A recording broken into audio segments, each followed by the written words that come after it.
Boa noite a todos, obrigada pela sua audiência.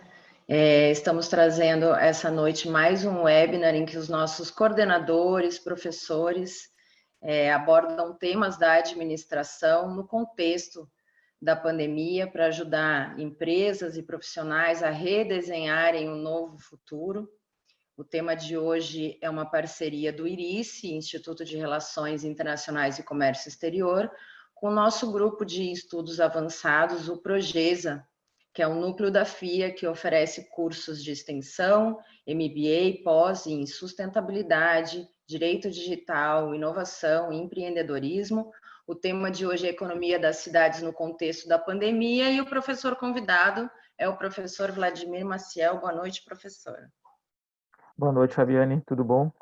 Tudo bem? Eu sou a Fabiane, faço parte do marketing da FIA e se você não conhece a FIA, eu vou falar um pouco da gente para você.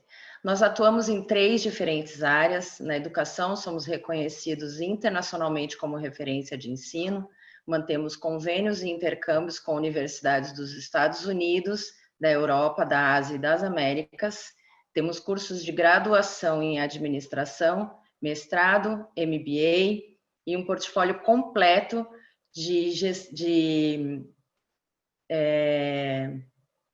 educação executiva em EAD. Somos consultores e como consultores já desenvolvemos mais de 8.000 projetos estratégicos que levaram inovação e conhecimento para pequenas, médias e grandes empresas das áreas pública, privada e até do terceiro setor. Como pesquisadores, somos desenvolvedores da pesquisa Ranking do Varejo, Índice de Credibilidade da Black Friday, 150 melhores empresas para se trabalhar em parceria com a revista Você S.A. e Empresas Mais em parceria com o Estadão. Somos mais do que graduação, pós-graduação, mestrado, MBA, consultoria, pesquisa, e isso faz a diferença. A gente vai ouvir o professor hoje por 45 minutos e no seu painel você tem 2 campos de interação. Um deles é o chat, utilize somente para os comentários e depois de 45 minutos eu volto com as perguntas que vocês fizeram lá no Q&A. Então, use o chat para os comentários e eu vou ler e mediar com o professor as suas perguntas através do campo Q&A. Então, deixe lá as suas perguntas que depois eu volto. O professor Vladimir é graduado, vocês já devem ter visto a biografia dele antes de se inscrever, com certeza, mas é graduado em Economia pela USP, mestrado em Economia de Empresas pela FGV, doutorado em Administração Pública e Governo pela FGV, e é professor da disciplina de Economia Criativa no curso de Diplomacia e Empreendedorismo Corporativo, que a gente mantém em parceria com o IRICE. Então, professor, a palavra é sua. Uma boa noite, 45 minutos, 50 minutos depois eu volto, então. Ok, Fabiane, muito obrigada pela introdução. Bom, gente, obrigado aí pela audiência, pela participação no dia de hoje. A ideia aqui é fazer uma conversa que permita a gente refletir a natureza do impacto que a pandemia tem sobre as cidades e que isso permite a gente olhar para um futuro próximo, o que pode vir a acontecer, quais são os desafios. Eu vou aproveitar aqui e vou fazer uma apresentação seguindo aqui um roteiro, né? Tem um conjunto de slides para ilustrar o que eu estou falando, os conceitos e as representações, né? A ideia é que a gente passe nesse começo, primeira parte da nossa conversa, eu tento explicar a natureza econômica da cidade, né? Por que existe essa natureza das pessoas se aglomerarem? E justamente na segunda parte, na parte final, é fazer uma reflexão de uma doença que tem uma capacidade muito grande de transmissão, é super contagiosa e tem efeitos aí danosos, tem um grau elevado aí de óbitos que podem vir a surgir, e de problemas de hospitalização, que é a Covid-19, e que afeta a raiz da nossa forma de viver, que é a aglomeração, né? A aglomeração urbana, as atividades que aglomeram pessoas, a nossa atividade social. Então, essa é a ideia de hoje. Então, eu vou compartilhar com vocês aqui a minha apresentação, porque aí fica mais fácil da gente trabalhar, né? Bom, qual que é a proposta aqui, né? Qual que é a motivação que faz eu discutir esse tema de economia das cidades? Se a gente olhar uma foto do mundo, a gente vai perceber que essa daqui é uma montagem da NASA, né? Uma foto do mundo, como se o mundo todo tivesse à noite. E nessa foto, o que chama mais a atenção de quem olha é que as luzinhas, os pontinhos iluminados, eles não estão distribuídos de forma homogênea. Tem concentrações. E essas concentrações são aglomerações urbanas. Óbvio que existe uma questão aí que envolve topografia, a geografia dos lugares, o clima, que impede que o ser humano viva em todos os lugares do planeta. Mas mesmo se a gente tirar aí do nosso imaginário o deserto do Saara, a região da Sibéria, o norte do Canadá e a Groenlândia, a própria floresta amazônica, né, o deserto da Austrália, ainda assim a gente vai perceber que a distribuição dessa população ela não é homogênea no espaço. Ela se concentra, ela tende a se concentrar. É da nossa natureza. Que natureza? Natureza social, natureza econômica. Né? E o que me leva a fazer a reflexão de hoje é porque se a gente olhar o mapa, esse é o mapa que eu busquei hoje no Estadão, né, o mais atualizado que tinha hoje de tarde, sobre a distribuição dos casos de Covid no mundo. Não é exatamente o mesmo mapa, mas ele mostra uma desigualdade dessa distribuição da doença e mostra algumas concentrações em que isso acontece. Lugares onde a epidemia parece ser mais forte. E, em linhas gerais, está relacionado a países que têm grandes aglomerações urbanas, ou regiões com grandes aglomerações urbanas. Então, essa é a grande motivação. Ou seja, a forma que a gente vive é a forma pela qual o vírus se dissemina e coloca, né, um problema que é repensar o nosso estilo de vida, o modo de vida.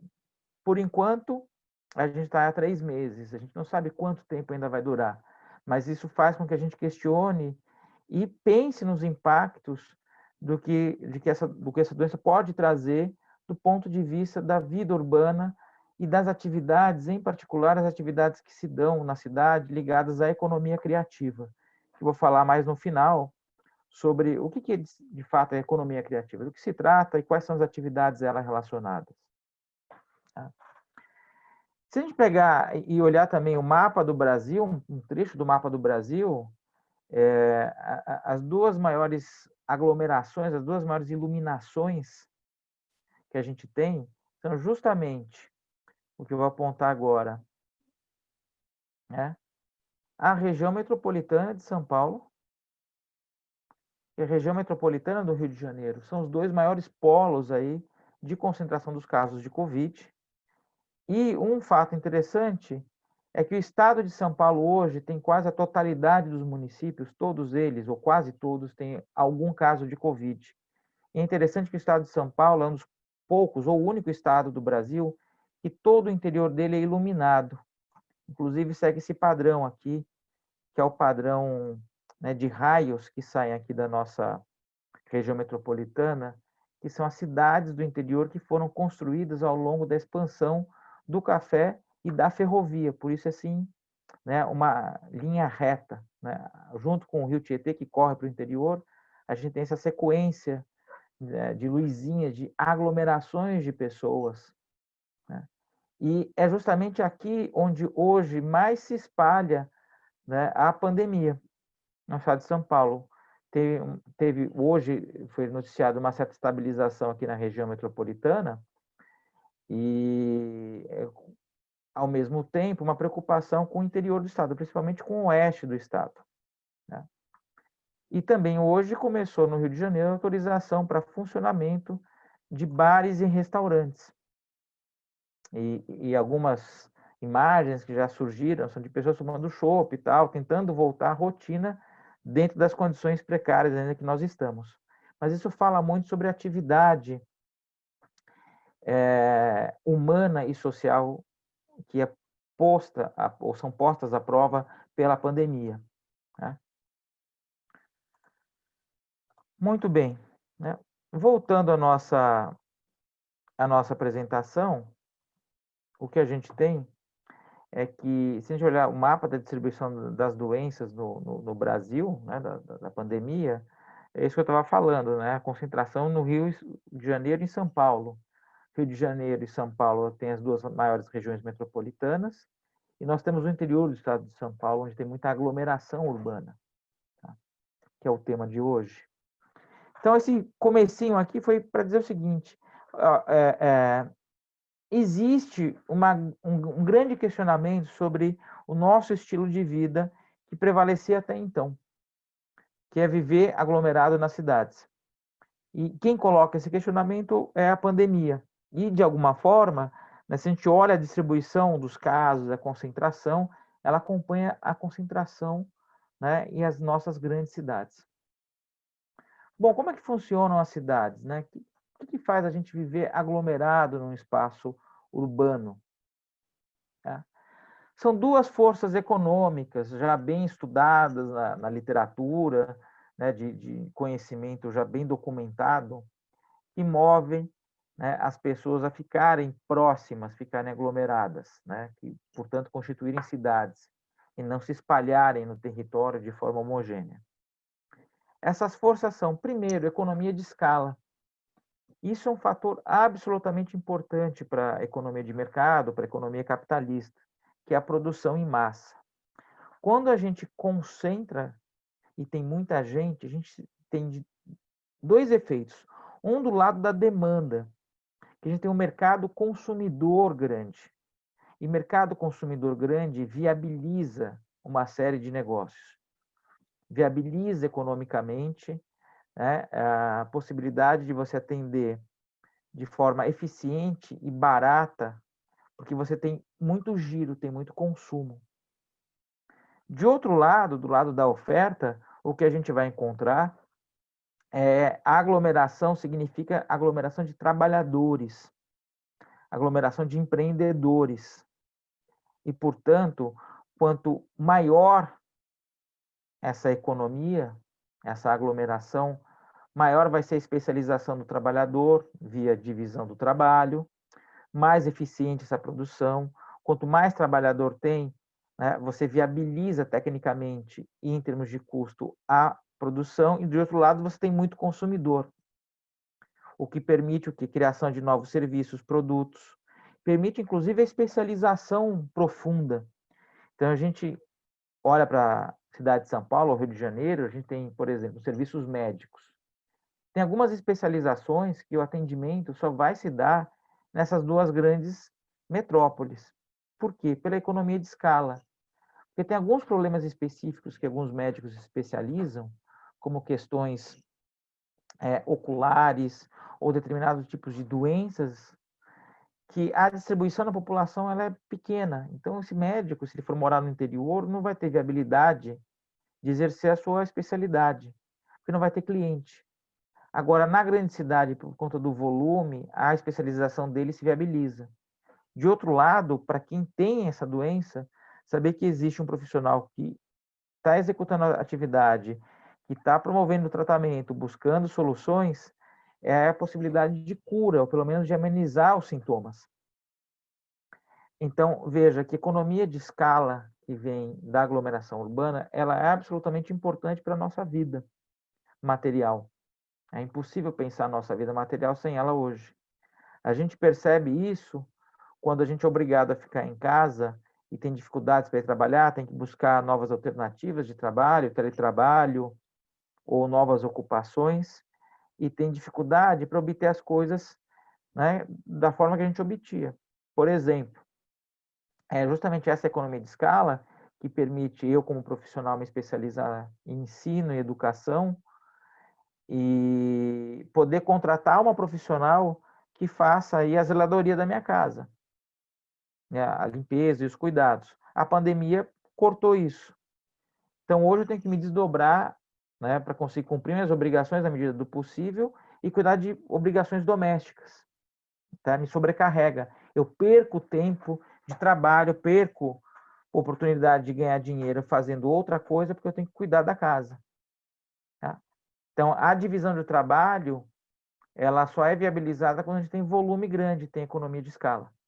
Isso de um lado. Então, eu estou falando que existe uma lógica econômica para a gente ficar na aglomeração, se mudar, viver numa aglomeração, ter mais oportunidades de vida. De outro lado, a gente tem a questão dos custos de transporte. Porque se a gente está próximo fisicamente, a gente reduz frete, reduz tempo de deslocamento. Então, a proximidade física facilita, viabiliza, né, justamente o quê? Que essa produção de serviço e de produtos consiga atingir os consumidores. Né? Então, estar perto tem essa vantagem, reduz custo de deslocamento e a aglomeração, né, permite ganhos de escala. Essas duas coisas combinadas, as aglomerações urbanas. Tá? Só para ilustrar como isso é forte, vale pensar na cidade ou na região metropolitana de São Paulo. Por exemplo, em 1949, a região metropolitana, ela se restringia a essa manchinha vermelha que eu estou mostrando para vocês. Já tinha mais de 1 milhão de habitantes aí, já tinha 2 milhões de habitantes nessa época. Né? Em poucos anos, ó, de 49 para 62, olha como essa mancha urbana cresce e extrapola, né, o município de São Paulo. Olha em 74 como ocupa, né, o restante dos municípios, né, que fazem parte da nossa região metropolitana. E, ao final, aqui é um quadro que vai até o final do século XX, como a aglomeração urbana em São Paulo, né, cresce e ocupa quase a totalidade dessa área destinada à região metropolitana hoje. Então, a gente sai do começo do século como uma manchinha muito pequena e se torna aqui, em menos de 100 anos, né, essa proporção de 20 milhões de pessoas, né, se aglomerando nesse espaço que a gente chama de região metropolitana. Tá? Não se faz isso à toa, não se faz isso por irracionalidade, mas se faz isso porque existem ganhos econômicos, existem vantagens. Tá? O que é importante para a gente entender aqui a nossa cidade e por que as pessoas aglomeram? Além de economias de escala e de custo de transporte, tem um conceito que é muito importante, que é a ideia de externalidade. Externalidade é o efeito de aumento de custo ou redução de custo, tá? Ou perda de receita ou ganho de receita, que é advindo não da transação econômica direta entre um comprador e um vendedor, mas é um efeito que vem sobre um terceiro que não está envolvido na transação e ele pode ser afetado, tá? Positivamente, ter uma redução de custo ou um ganho adicional de receita, não porque ele se envolveu na transação, mas porque ele foi afetado por estar próximo, por exemplo. E do mesmo modo, você pode ter um efeito negativo por estar próximo, né, a uma transação econômica que gera, por exemplo, poluição. Você não necessariamente é o consumidor de um automóvel, mas por morar na região metropolitana de São Paulo, você arca com os custos em termos de saúde, né, de congestionamentos urbanos e de grandes poluições pelas emissões e pelos particulados que tem dos outros veículos, mesmo que você não tenha o seu.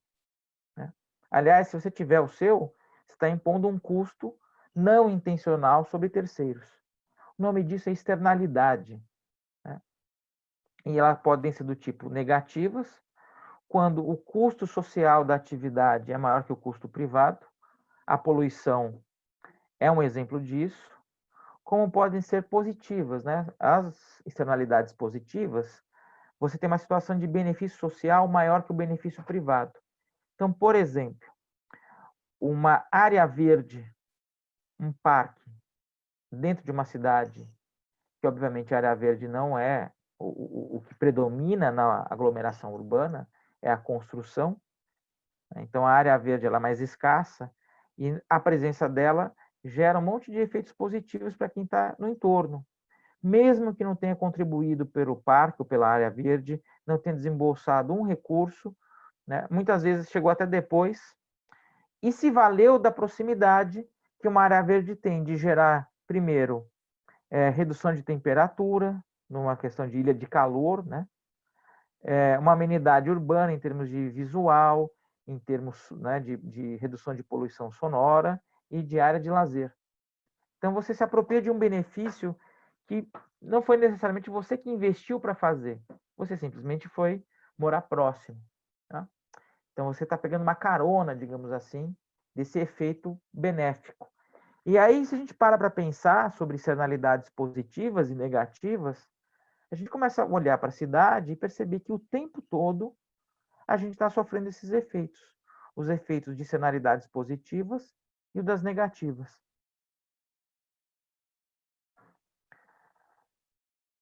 Bom, aí eu estou falando de cidade, eu quero diferenciar aqui que é uma cidade média de uma cidade grande. Uma cidade média é uma cidade como as que a gente tem no nosso, né, no interior de São Paulo, cidades de até 500 mil habitantes, né, aliás, entre 100 e 500 mil habitantes, que elas são aglomerações urbanas, não são essas grandes aglomerações, como São Paulo, Campinas, né?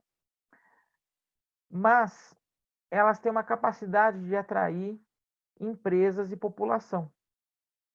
E que tipo de atração que elas fazem? Elas fazem atração pela especialização.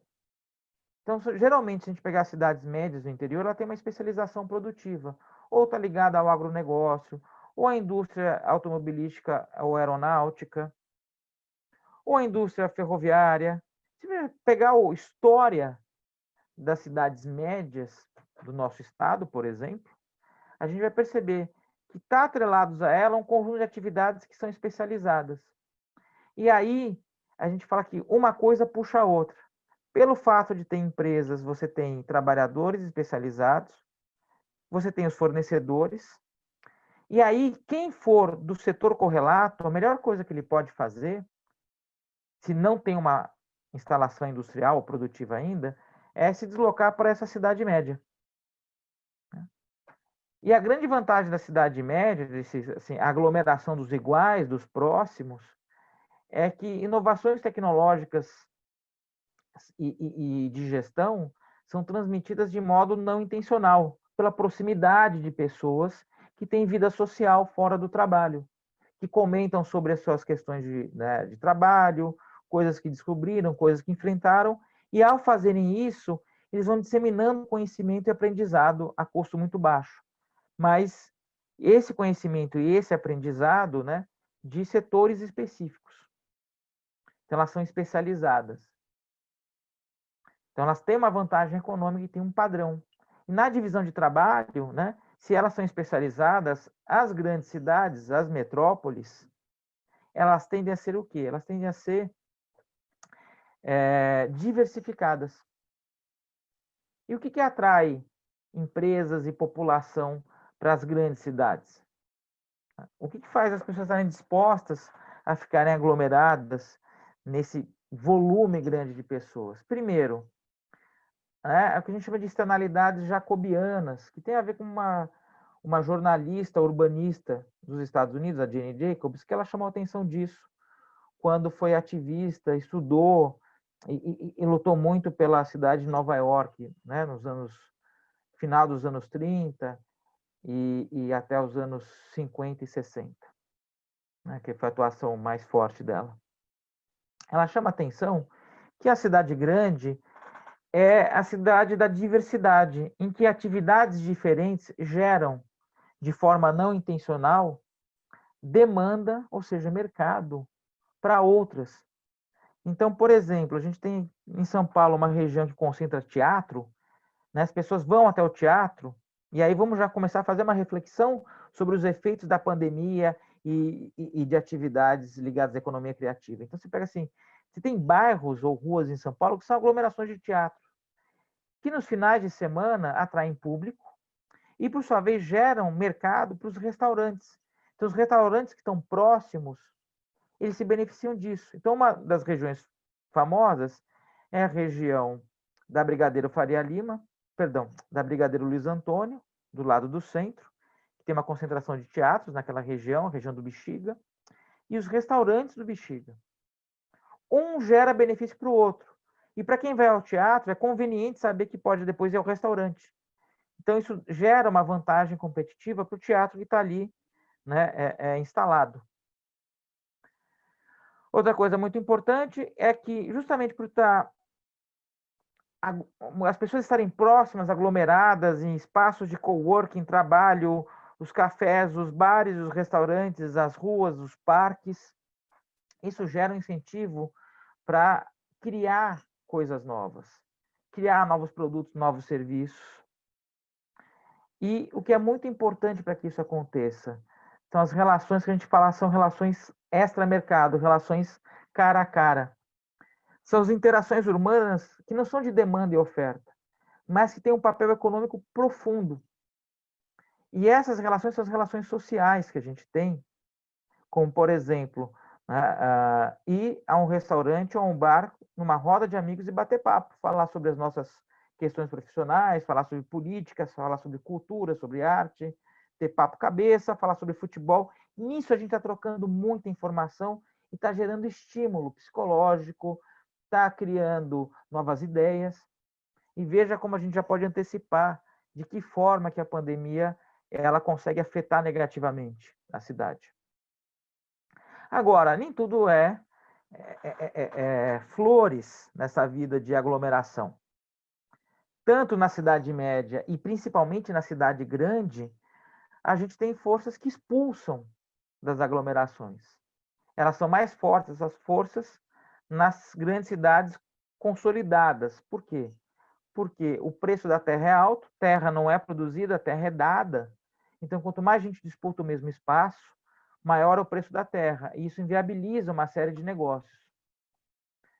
Poluição, como a gente sabe muito bem, até a pandemia que nos fez ficar em casa, fez perceber o quão grande é a poluição. Na ausência dela, a gente começou a ver céu azul, passarinho cantando e uma série de outras coisas. Rio de Janeiro viu a água do mar ficar transparente, clara e limpa, a poluição da Baía da Guanabara diminuir. Então, se a gente pensar, quando a gente está aglomerado e está em movimento, trabalhando, a gente tem um custo. O congestionamento de veículos de pessoas, que com o retorno às atividades, o congestionamento estão voltando. E uma coisa que é típica de país em desenvolvimento, são as vulnerabilidades urbanas, são os problemas de infraestrutura urbana que só acentuam, né, as forças de repulsão da cidade. Então, a deficiência habitacional, os déficits habitacionais, o déficit de infraestrutura urbana, de saneamento básico, que é uma discussão que está novamente em pauta, que a gente já deveria ter resolvido isso há muito tempo. Né? O Brasil lança foguete, mas, ao mesmo tempo, tem 50% das famílias que não têm acesso à rede de esgoto. E isso é uma força de expulsão da aglomeração, que acentua a poluição e problemas de saúde. E o que seria a pandemia? A pandemia é como se fosse uma quinta força que chegasse aqui. O Covid é uma força nova que pune a aglomeração das pessoas e de empresas. É dessa forma que a gente pode ler. E uma coisa que é importante a gente falar é que as grandes cidades, essa aglomeração de gente, né, eu olho essa foto e fico imaginando, poxa, imagina como é um ambiente propício para um vírus se espalhar. Os espaços de trabalho que, na última década, caminhou na direção de redução de paredes, constituição de baias, depois os espaços de coworking, onde há interação e há troca e há convivência. E tudo que hoje, né, a pandemia coloca em xeque, tem que ter uma distância de 1,5 metro, de 2 metros, usar máscara, não pode ter aglomeração. E aí uma parte desses trabalhadores vão ficar em home office. Então já vai justamente na direção contrária daquilo que caracteriza a cidade. E o que é importante, como é que isso pesa? Porque as cidades são os locais onde a humanidade cria as inovações, onde cria as mudanças econômicas positivas. E a diversidade de pessoas, de gente, de cara, de origem, de gênero, é isso que faz a riqueza da cidade. Né? Os bairros, cada um com as suas características, tem aquele caos urbano de rua, do vendedor, dos vizinhos falando, que dá uma cara, né? A cidade não tem uma cara única, tem várias caras. Isso tudo que, em última instância, tem a ver com a ordem espontânea, com a sociedade se auto-organizando, as pessoas interagindo, a sociedade civil. E aí não estou falando de sociedade civil, de entidades da sociedade civil, mas a sociedade como um todo, né? Isso que é a riqueza da cidade, que produz inovação, é isso que está colocado em xeque, porque a gente tem que ficar em casa, tem que colocar máscara, tem que ter afastamento. Não pode ficar em aglomeração. Essa foto dessa calçada é impossível a gente imaginar num contexto de pandemia, né? Essas condições de trabalho aqui espontâneas, um olhando para a cara do outro, respirando e trocando, né, os seus germes, que a gente nem pensa disso no dia a dia. Você já vai pensar aqui, pô, preciso de um álcool em gel, preciso de uma máscara, tem 1,5 m de distância? Não tem. Então, tudo isso que a gente dava como garantido foi colocado em xeque. E o que é importante, né, é que quando a gente fala das questões que eu falei, que eu mencionei sobre a Jane Jacobs, das complementariedades, atividades diferentes, como é que você faz? Como é que o restaurante sobrevive se não tem mais o teatro e o cinema? Se nem ele pode receber gente.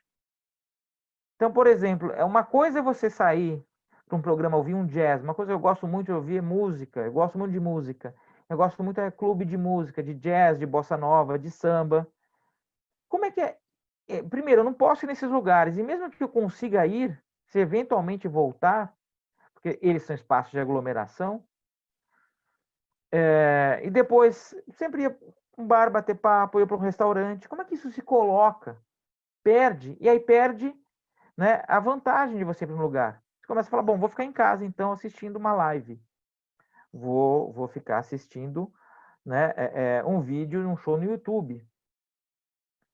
E aí você vai matando a cidade, né? E vai matando uma coisa que é fundamental, as relações cara a cara. O burburinho, sabe o que é o burburinho? É o barulho de gente falando, aquele chiado, quando a gente vai para lugares onde tem tipo, uma praça de alimentação, um hall, um lobby com muita gente, né? Dentro das estações de metrô, no horário cheio, você tem um ruído de gente falando. Isso é o ruído da comunicação, de troca de informação. E é justamente isso que você está impedindo de acontecer. Óbvio que o ser humano é criativo e busca saídas, como nós estamos fazendo aqui, né? Um webinar. É um plano B? É um plano B. A gente está sabendo lidar com isso e está inventando formas. Mas nada substitui o contato cara a cara, porque a maior parte da nossa comunicação ela é visual e ela é tácita. Ou, vou dizer de outra forma, não é só visual, ela é sensorial. Então, a gente comunica muito por gestos, sinais, movimentos, proximidade, distanciamento. Essa é a forma como a gente interage no mundo social. E hoje, aqui com essa câmera, você tem que formar parte dessa comunicação. Eu, por exemplo, sou um professor que fala muito com as mãos me ajudam a comunicar. As mãos não aparecem aqui na tela, não cabe no enquadramento, né? E aí, o que é chave nessa história? Que essa troca de informação ela fica limitada. E essa informação que é de forma, ou que flui de forma espontânea, nos diversos espaços em que a cidade propicia ajuntamento, aglomeração e encontro, é essa que é o insumo das atividades criativas. É isso que tem a ver com a força da cidade, de criar os novos produtos, serviços, processos. Isso se perde. Então, esse é um problema, tá? E é uma coisa importante, quando a gente tem que fazer contato social, quando a gente tem que fazer o cara a cara, né, essa relação com outros seres humanos é um incentivo psicológico. Permite que eu me socialize. Isso gera uma série de motivações para eu me vestir, me cuidar, me arrumar, tentar entender um novo assunto, me comunicar melhor. Quando eu fico sozinho em casa, eu vou me fechando, ficando né, na minha ostra aqui, né? Fechado. E ao ficar fechado, eu perco a oportunidade de gerar coisas novas. Na verdade, não só eu perco, a cidade perde, a sociedade perde. Tá? Então, justamente o que dá a força da cidade é o que o Covid está dilapidando. Essa discussão que eu fiz com vocês, né, significa o quê? Que, em última instância, o que são as grandes aglomerações? São cidades berçários, são as nursery cities. Elas são os locais onde as startups, as ideias novas vão acontecer e vão serem testadas, porque tem demanda, tem público, tem diversidade, tem estímulo. Uma vez que a atividade se consolidou, estabeleceu seu padrão tecnológico, ela se tornou padrão em termos de tecnologia de produção, ela se tornou massificada, ela migra da cidade grande para a cidade média, aglomeração média, em geral, no interior. Que aí, na aglomeração média, ela vai se beneficiar da especialização, daquele mercado de trabalho, daqueles fornecedores especializados, né, dessa externalidade positiva de estar próximo onde já tem essa estrutura desenvolvida. E aí lá ela vai ganhar escala. Então, o grande laboratório das ideias novas são as grandes cidades. E aí a gente começa a pensar nesse impacto de longo prazo, na medida em que você não tem cura e a pandemia não se resolve. Tá? Bom, a pandemia e a economia criativa, né? Já no finalzinho da nossa apresentação. De que forma a pandemia atinge as aglomerações urbanas? Bom, naquilo que faz a gente viver em sociedade. Transporte coletivo, mobilidade urbana é tremendamente afetado. Por quê? Porque, por definição, é aglomeração. Educação. A gente tem, ainda bem, a tecnologia hoje de ensino à distância. A gente está trabalhando nesse contexto. Mas a essência da educação é a essência do encontro físico, da sala de aula, da troca do professor com o aluno e dos alunos entre si. Não é só a aula no contexto de transmissão de informação, é a interação que permite aprendizado. As atividades culturais e artísticas, o show, o teatro, o cinema, a exposição de arte, isso fica comprometido. A alimentação e hospedagem, quantos restaurantes não estão fechando, que não estão conseguindo lidar com essa nova forma de operar, a não ser por entrega. As atividades esportivas e de lazer, que são aglomerativas, né? Os esportes coletivos, a ida ao parque, por exemplo, aos parques, etc., né? Os locais de entretenimento, aí vem um show de música, os espaços de coworking. Então, a gente começa a parar para pensar, fala assim, poxa vida, aquilo que eu imagino ser a vantagem de eu morar na cidade, ou a característica de eu morar na cidade, isso está sendo tremendamente afetado pela pandemia. De um lado. Só que do outro lado, tem as atividades ligadas à economia criativa que são de natureza não aglomerativa, que envolve o quê? Né? Atividades de cunho digital, os jogos eletrônicos, realidade virtual ou aumentada, as mídias digitais. Isso teve um boom. Aliás, estamos aqui, né? Provando que isso aconteceu. A gente está fazendo isso agora. Então, você tem perdas e ganhos com a pandemia. Alguns acreditam, eu deixo como uma pergunta para a gente refletir, né? Alguns colunistas que escrevem nos grandes jornais, no Globo, no Estadão, na Folha, estão falando sobre uma questão de volta ao campo, né? Uma nova diáspora, volta para o interior. A gente se espalha para o interior, fica numa vida online, não aglomerativa, passa a valorizar as coisas da natureza. Isso, do ponto de vista individual, é possível. Do ponto de vista coletivo, vai ter perda. Será que os ganhos vão ser superiores às perdas? A gente não sabe ainda. Mas é bom pensar desse jeito, dos ganhos e das perdas. E aí, a economia criativa, ela trata justamente do quê? Dos bens e serviços que são baseados na criatividade, no talento, na habilidade individual. Só que esses produtos que são feitos através da criatividade, veja bem, criatividade e talento. Talento você nasce, habilidade você adquire, criatividade tem a ver com características próprias suas e do meio onde vive. Muito do estímulo para a criatividade é afetado pelo fato de a gente estar sozinho em casa, atrás de uma tela, mediado pela tela e não com uma interação entre os diversos, uma interação real. Né? E aí, isso vai impactar o quê? As atividades que são conhecidas como atividades criativas, né? Economia criativa, que vai desde o artesanato, que é uma coisa super tradicional, e o artesanato e tradições e folclores, atividades ligadas a isso. Por exemplo, uma das coisas que a gente está deixando de fazer nessa época do ano são as festas juninas, que tem uma importância econômica grande, principalmente para algumas cidades do Brasil, principalmente do Nordeste brasileiro, né? E a gente vai disso daí até a questão da moda. Moda, a gente tem mais desfile de moda. E os espaços para troca, para teste, para experiência de novos tecidos, novas texturas, cores, cortes. Bom, eu não consigo.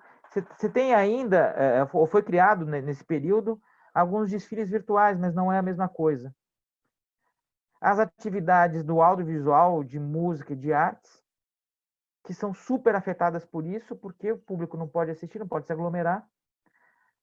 Uma forma que se encontrou de sobreviver, e a criatividade humana é genial, porque o ser humano se vira nas condições e se adapta, foram as lives. Mas elas não substituem, elas amenizaram uma perda, né? E disso de um lado. Do outro lado, a indústria de software, de jogos eletrônicos, de entretenimento, de comunicação se expandindo muito. Até porque é a forma da gente conseguir fazer o nosso plano B. Tá?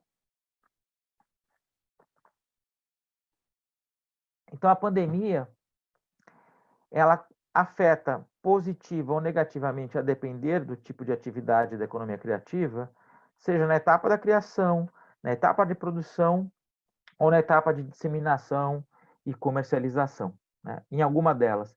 E então, de forma diferente, a gente está tendo ganhos e perdas.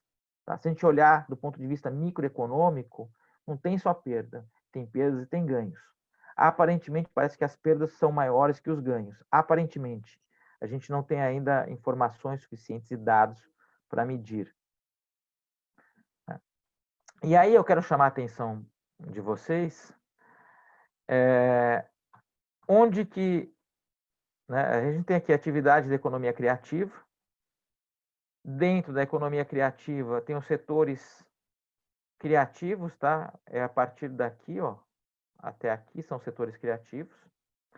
A gente tem aqui uma parte ligada à arte e cultura, que é da economia criativa, mas não é um setor de criação, mas que é um espaço super importante e que envolve aglomeração. E como a gente vai voltar a trabalhar nisso, eu não sei ainda, porque haverá procedimentos, não pode aglomerar, mas pode gerar filas do lado de fora, então a gente não tem ainda um protocolo de como voltar a interagir com isso aqui. Por exemplo, a gente tem o Museu do Ipiranga, que vai, ao que tudo indica, depois de quase 9 anos em reforma, ser reaberto. Será que a gente vai poder visitar esse museu ou vai ter que fazer uma visita virtual? Como aconteceu em vários museus do mundo durante esse período de pandemia. E não é a mesma coisa, porque é sensorial. Não é só enxergar, a gente precisa sentir. Então se perde muito com isso.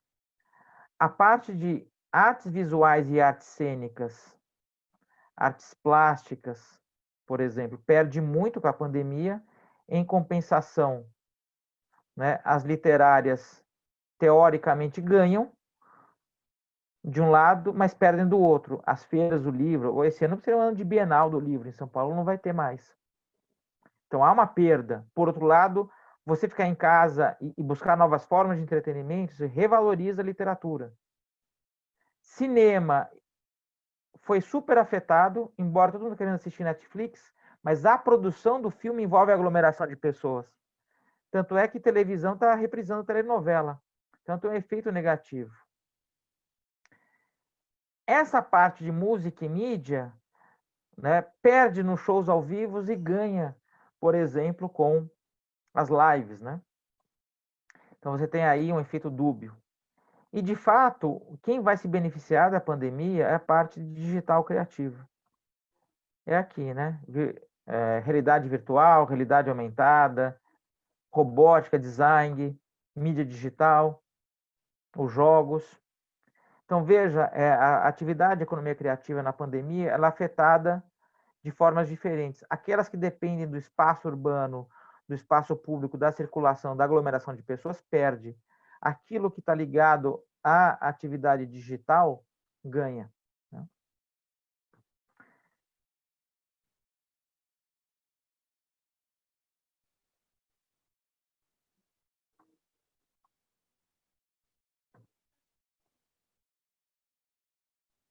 Bom, então, assim, encerrando, olha só que interessante, né? A gente tem algumas coisas que chamam a atenção dos efeitos da pandemia sobre a economia das cidades, impactando aí nas atividades de economia criativa. O teatro,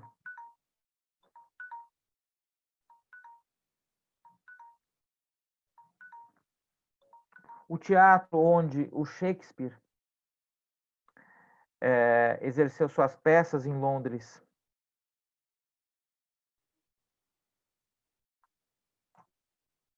está sendo ameaçado de fechamento.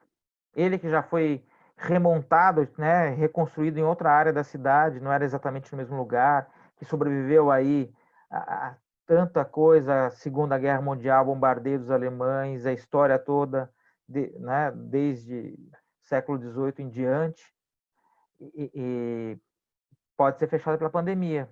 De outro lado, né, a gente tem uma grande preocupação de como é que fica a criação artística nesse contexto que as pessoas não podem ter contato físico. As festas de São João que se perdem, que não são celebradas, os restaurantes que envolvem uma memória cultural e gastronômica. Aqui tem economia criativa, porque não é só alimentação, tem muito da cultura e da identidade dos bairros e das cidades que está atrelada à alimentação. E alguns se perdem nesse fechamento. Por exemplo, uma coisa muito comentada aqui em São Paulo, o restaurante Itamaraty, que fica próximo à Escola de Direito do Largo São Francisco, que é um tradicional reduto aí de advogados, procuradores, etc., né? E parte da memória da culinária paulistana. Né? De outro lado, você tem o ressurgimento do cinema via drive-in, que é uma coisa que não se via mais assim, há décadas. Isso fazia parte dos anos 70 e 60. Né? E a pandemia trouxe de volta a ideia do drive-in nessa ilustração, o melhor da América Latina. Bom, o que eu quero dizer com tudo isso é que a gente está posto aqui numa encruzilhada. Quanto mais a pandemia demora de ser controlada e quanto mais tempo se toma para uma vacina, maiores esses efeitos negativos, que terão custos a longo prazo, principalmente minando essa questão da informação e da criatividade, que moveria, ou que é o motor das grandes cidades. Então, isso é uma perda grande, principalmente para as grandes aglomerações. De outro lado, né, as atividades digitais tendem a expandir. Então, você tem essa balança. Hoje, me parece, a princípio, que o lado negativo está pesando mais. Né? E quanto maior a nossa dificuldade de lidar com a pandemia, com a quarentena, com o controle da contaminação e das mortes, maiores serão esses custos atrelados aí a esse distanciamento de pessoas, ou esse questionamento ao nosso padrão de vida, que é o padrão de vida urbano e aglomerativo. Eu queria agradecer muito a presença, a paciência, a audiência de vocês, agradecer a FIA por essa oportunidade de fazer essa reflexão e desejar a todos nós uma boa sorte. Muito obrigado. Ai, professor, só boa sorte mesmo. Eu estou morando no interior e plantando.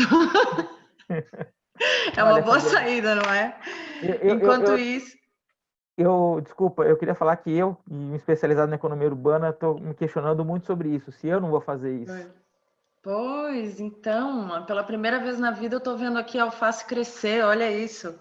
Nunca imaginei eu fazendo isso e é tão bacana. Vamos lá, as perguntas, então. A primeira pergunta da Marcela: quais seriam as atribuições do poder público com relação à economia criativa na pandemia?